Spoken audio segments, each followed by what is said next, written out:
A lot of teams are expected to go shopping for number 1 wide receivers this offseason, but the free agent class is severely lacking in that department. Guys like Tyrell Williams, Devin Funchess, and Adam Humphries will likely be overpaid in hopes that they break out in the right system. One name that hasn't gotten a ton of hype in free agency is former Lion Golden Tate. Tate, who will turn 31 in August, won't break the bank given his age, but he could be an excellent fit for most teams given his history of production. Prior to this season, where Tate was traded from Detroit to the Philadelphia Eagles at the deadline, he had recorded 4 straight years with at least 90 receptions. Tate had at least 1,000 yards in 3 of those seasons, and his final 2018 numbers, 74 catches for 795 yards and 4 touchdowns, are still solid considering he was a complimentary piece in Philadelphia. Let's break down 5 teams that could be in the running for Tate's services, beginning with the defending Super Bowl champs. On the surface, the Pats may not seem like a good fit for Tate. New England already has a solid slot receiver in Julian Edelman, who happened to win the Super Bowl MVP, which could make Tate redundant.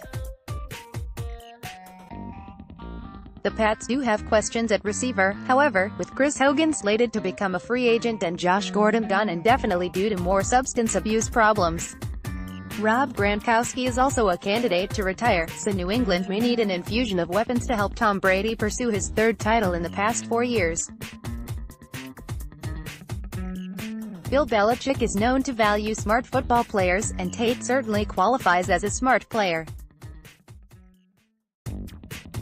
Tate's precise route running would make him an excellent fit in New England's quick screen game, and Josh McDaniels could definitely come up with unique ways to get both Tate and Edelman on the field. Pats also have to like the fact that Tate brings a winning pedigree to the locker room as the owner of a Super Bowl ring with Seattle. Tate has also made 6 appearances in the postseason, 3 with Seattle, 2 with Detroit, and last year with Philadelphia, so he should be very familiar with the pressure of January football. Next, 4.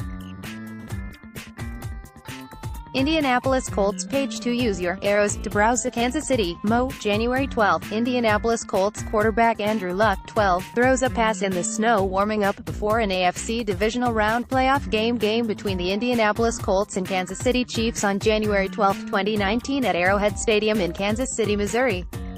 Photo by Scott Winters, Icon SportsWire via Getty Images. There may not be a scarier team heading into 2019 than the Indianapolis Colts. New coach Frank Reich guided the Colts to the divisional round of the playoffs in his first season, and Andrew Luck returned to his franchise quarterback status after a nebulous shoulder injury. Indianapolis has the most cap space in the league, giving them plenty of cash to upgrade the holes on their roster.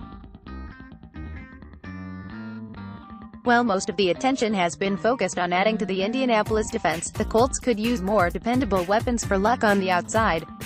While T.Y. Hilton had his usual standout season, the other Colts receivers were subpar to say the least.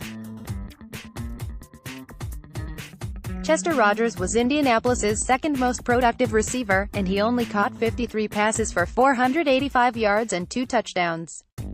Luck was also throwing a ton of passes to guys like Ryan Grant and Dontrell Inman, so Tate would be a welcome addition to the Colts receiver room.